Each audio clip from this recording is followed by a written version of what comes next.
Hello everyone, today I will show you how to improve and boost your Windows performance. First you need to press Windows and R. Now type msconfig. From there go to services and disable.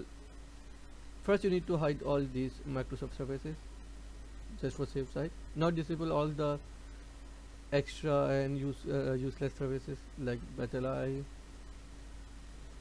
Let's cross here.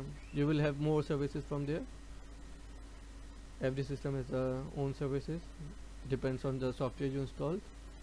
I will disable this as well, and Nvidia.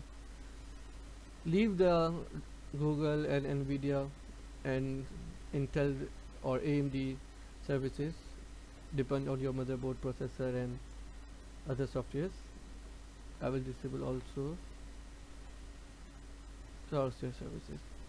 Apply. From there press OK and restart your PC. Thank you.